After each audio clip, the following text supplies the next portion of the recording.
Mendoj që takimi i brëmshëm në orët e vona me Sven Vitkov, të dërguari që është për lindje të afërt, por është një njeri duket që besnik i Trumpit dhe i besueshëm, sepse edhe në shkurt duket ka qenë në një del në një marrëveshje për lirimin e një Amerikanin e Moskë. Dhe mendoj që Putin e ka thoni po, por më duket që ka lë hapësirë për të konsultuar, mund të them, ose për t'i çuar një mesazh Trumpit përmes Vitkovit. Dhe besoj që është një taktizim i tij, i cili mendoj që edhe me vetë situatën e Kurska, ja pjesë e vogël që ka qenë Suçaj, qyteti, më në thëmë, një mini qyteti vogël që është barë dhe do të kemi tash largim total të forcave ukrainase. Mendon sepse Zelenski ka të duhet të bëj një lloj pazari me atë pjesë, so ka qenë 4-5 që bilin në momentet e fundit 200 km/h, nuk i kanë pas në zotrim forcat ukrainase.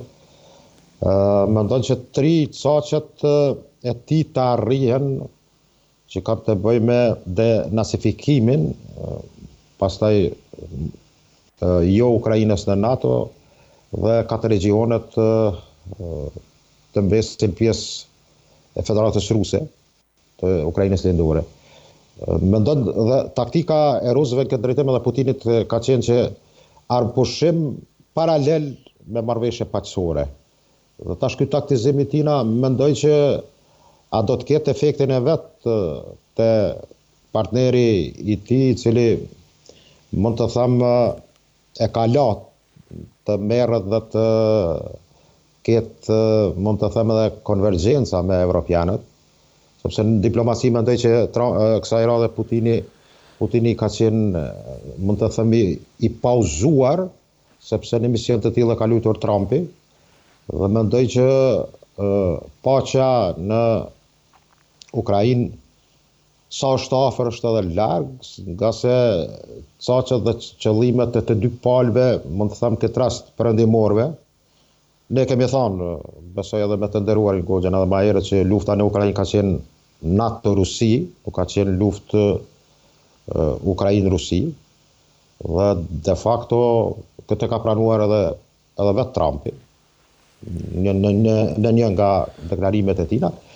Por ajo që është e rëndësishme që në gjitha ajo që është arritur mes palës ukrainase dhe amerikanëve, besoj që ka qenë një pozicionim që ukrainasit nuk kanë mundësinë të bajnë, mund të them, terrenin dhe luftimet që zhvillohen në atë pjesë, dhe mendoj që vija Dnjeprit do të jetë ajo vija që jo ajo e kozakëve të shekullit të 14-15, e mund të them lituanezo-polakët e mbretërisë së tyre, por përafërsisht vija Dnjeprit nga Kupianski, pjesa afër regionit të Harkivit deri në Mikolajev, do të jetë, mund të them, një pozicionim që do të jetë vija e frontit, me qenë se besoj që problematika që rust, edhe këtë ka shpreh edhe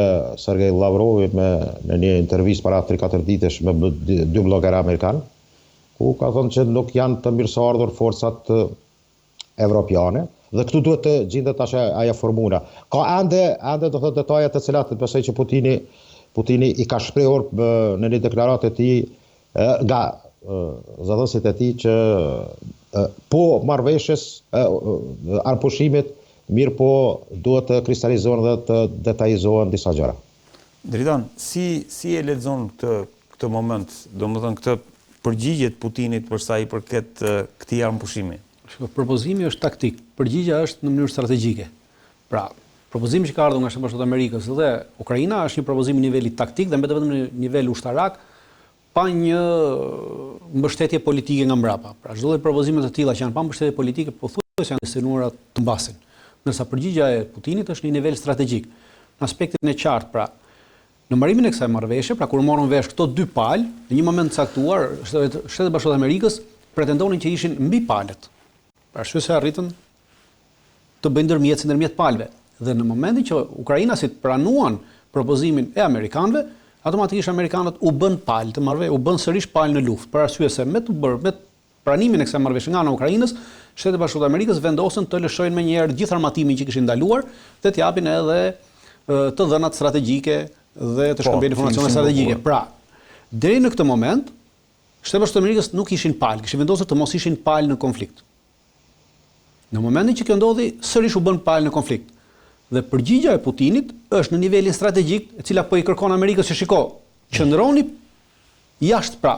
Merrni atë qëndrim, qëndroni siç ishit, mos u bëni palë. Dhe Putini përcaktoi qartësisht, tha, "Ok, e pranojmë në parim, por tha 4 pika kryesore që përfshihen në një, pra e para thotë, kush e monitoron armëpushimin? Sepse ky armëpushim do të monitoruar apo jo? Pra kush monitoron armëpushimin? 1. E dyta, ky armëpushim, ndalim mobilizimi, ndalim trajnimi, ndalim rigrupimi, ndalim armatimi. Pra duke thënë amerikanëve që në momentin që juve thatë që këto do t'ja japim të gjitha, atëherë ju u bët palë. Dhe në këtë moment nuk kemi çfarë bisedojmë. Pra ose qëndroni jashtë kësaj, në momentin që ju bëni palë është e prishur. Në momentin që ju nuk bëni palë, atëherë ne mund të diskutojmë. Në luftën e Koreas në vitin 1952 kemi pasur të njëjtin problem. Edhe atëherë, Shtetet Bashkuara të Amerikës propozuan të njëjtën gjë, pra një armëpushim, një armistic e quajtën atëherë. Dhe bisedimet për këtë armistic zgjatën 1 vit e gjys derisa palët ranë dakord se kush do e monitoronte këtë armëpushim dhe si do funksiononte ky armëpushim. Pra jemi në pikën që luftimet nuk do ndalen, do të vazhdojnë dhe përgjigjja e Putinit është e qartë dhe po jep kohë ushtrisë ruse dhe vetvetes që luftimet të vazhdojnë për arsye se aktualisht rusët kanë përparësinë strategjike.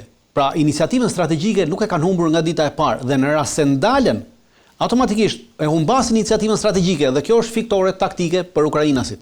Edhe në rast se ndalet mobilizimi, trajnimi, armatimi gjitha, sërish humbet iniciativën. Dhe në moment që humbet iniciativën, atëherë nesër mund të fillojmë nga e para diçka dhe varet kush e merr iniciativën nesër. E qartë. Ndërkohë bani intervenim shkurt. Po tjetër. Ka drejt Gonxhe, mendoj që nuk janë edhe aq pozitë të lakmush mas rust.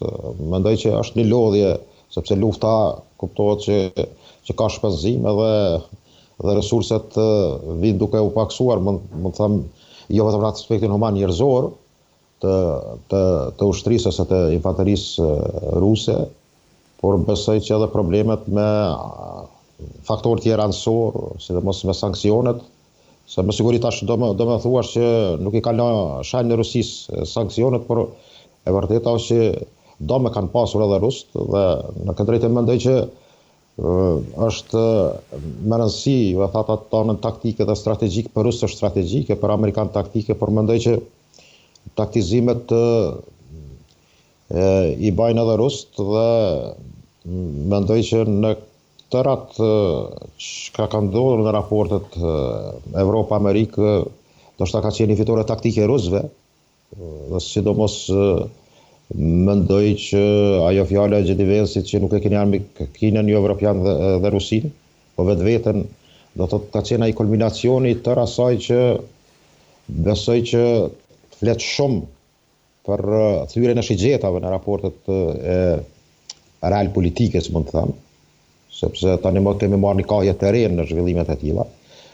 Por mendoj ju përmendet misionin e forcave, si do të bëjë, e kemi një institut paqes dhe politikave në Gjenevë, i cili ka dhënë një propozim disa pikësh parafërsisht si do duket ajo vendosje, por në emër të cilit mision do thotë do ta udhëheq, do në mbrellën e kujt do të jetë, OKB-s, OSB-s, apo në institucione që mund ta bëjnë një kombinim kështu.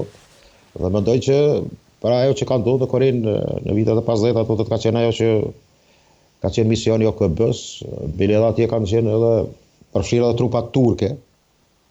Dhe mendoj që Turqia, vetë kryeministri polak Donald Tusk në ditën e djeshme ka bënë një telefonat me Erdogan dhe ka kërkuar, ju ka lutur që Turqia të marrë një rol aktiv dhe mendoj që formula atil edhe për palën ruse edhe për ndihmor këtë rast për amerikanët, sepse evropianët nuk e kanë në qejf shumë Stambollin, por mendoj që ky kontingjent i trupave ose udhëheqja nga ana turqve në tokën ukrainase për vijën e demilitarizimit do të jetë me interes për të dy palët që të involvojnë turqët. Mund të them që edhe karakteri dhe morali ushtarak ndryshon shumë nga jana dollëve me perëndimorët, se ky modernizmi tash ka luajtur rol bukur të madh dhe se them që ndushmëria e ushtarëve në perëndim është pak më, si të them,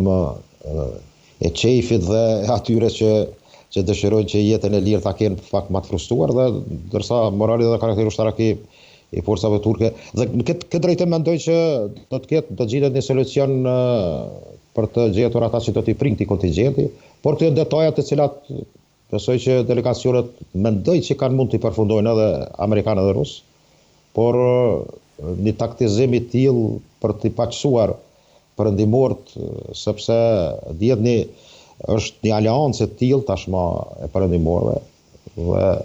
Dhe një detaj ka qenë interesant që Ramsteinin amerikanë dëshirojnë t'ia vlojnë anglezëve. Ramsteini është baza në Gjermani, baza amerikane, po qëse vjen deri te reduktimi ose tërheqja amerikane. Por kjo temë muhabet tjetër, por mendoj që ajo që është më e rëndësishme jam i pajtimit që kush do të jetë ajo forcë që do ta ndoj vijën e frontit dhe kush do ta menaxhojë do të tërë këtë proces. Dhe kush do përfitonte më shumë nga ky anëpushim, Dritan? Shiko, nga ky anëpushim, Rusia apo Ukraina? Nga ky anëpushim do përfitojnë të dyja varet, cilat janë kushtet e anëpushimit. Pra, ç'e thash, në rast se në të dyja palët, pra, kushtet e anëpushimit janë këto: ndalimi i mobilizimit, ndalimi i trajnimit, ndalimi i rigrupimit, ndalimi i armatimit. Atëherë në të dyja palë kjo në njërin aspekt do të dëmtonte totalisht Ukrainën. Pra, do ta linte në pozicionet që ka, pa mundur të bëj rigrupim, pa mundur të bëj rifreskim të trupave, pa mundur të bëj lëvizje të trupave, pa armatim, pa gjë, riorganizim asgjë tjetër. Ndërkohë që nga ana e rusëve, duke qenë se rusët e kanë më të organizuar sistemin edhe të ushtrisë, duke qenë se kanë të organizuar edhe sistemin logjistik, pra nuk kanë probleme me këtë, automatikisht ndalimi këtyre luftimeve do t'i jepte një pauzë luftimi luftarëve që janë vinë në frontit, do t'i jepte atyre mundësi të rekuperonin aty ku janë. Ndërsa ukrainësit nuk e kanë këtë kapacitet, nuk e kanë këtë mundësi. Pra, ukrainës do dilin automatikisht të humbur në këtë aspekt. Për këtë arsye dhe rusët kundërshtojnë, sepse shiko, ka një rusët bazohen tek historia. Pra, në vitin 2014 ndodhi betejë e parë ndërmjet forcave të Ukrainës dhe forcave separatiste në Donbas dhe në Lugansk. Ishte betejë e Ilovaskut. Ushtria e Ukrainës atëherë nuk është kjo ushtria e Ukrainës që ishte sot. Ishte një ushtri totalisht e shpartalluar, e organizuar dhe humbi diku rreth 1200 forca. Dhe atëherë kërkuan pa bisedime paqe dhe u arrit Minsku 1. Në 2015-ën ukrainësit sërish tentuan ushtarakisht të hynin dhe të merrnin Donbasin dhe u bë betejë Debaltsevos, edhe atje humbën sërish ukrainasit. Edhe kërkuan Minskun 2. Pra, pas Minskut 1 kërkuan 2-shin sepse nuk i qëndruan 1-shit. Dhe më pas nuk i qëndruan as 2-shit. Nuk i qëndruan as atyre marrëveshje që u bënte Minsku 2. Dhe në 2022-shin, kur forcat ruse u sulën drejt Kievit edhe kur morën pjesë tjetër Donbas dhe gjithë ato gjëra, atëherë u bën bisedimet e Stambollit. Dhe atëherë ukrainësit kërkuan paqe. Paqe cilët sërish e prishën.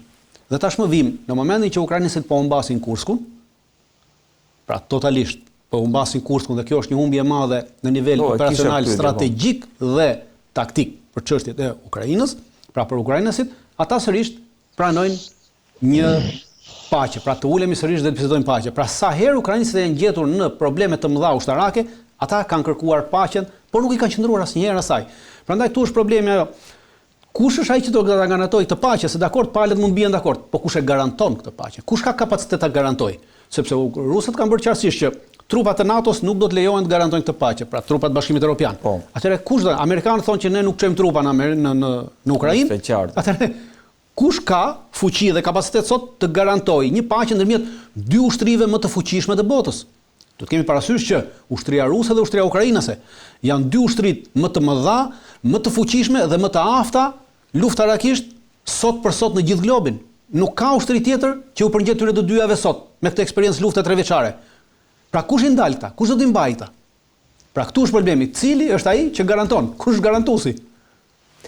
Ndërkohë, zoti Bilali, Vladimir Putin u shfaq me kamuflazh ushtarak në Kursk. Shef, dhe një korrigjim se shpesh e di që jeni të informuar për këtë dhe një tamam kështu analistë të respektuar dhe çdo respekt. Kurski dikon ka një territor regioni i tillë sa territori i Shqipërisë, bili më shumë, dikon 29.000 afër 30.000 kilometra katror. Dhe shpesh ngatrohet që ukrainasit kanë marrë Kurskin. Jo, ka qenë një pjesë shumë e vogël. Dhe tash lirimi asaj pjese do thot ka dikon afër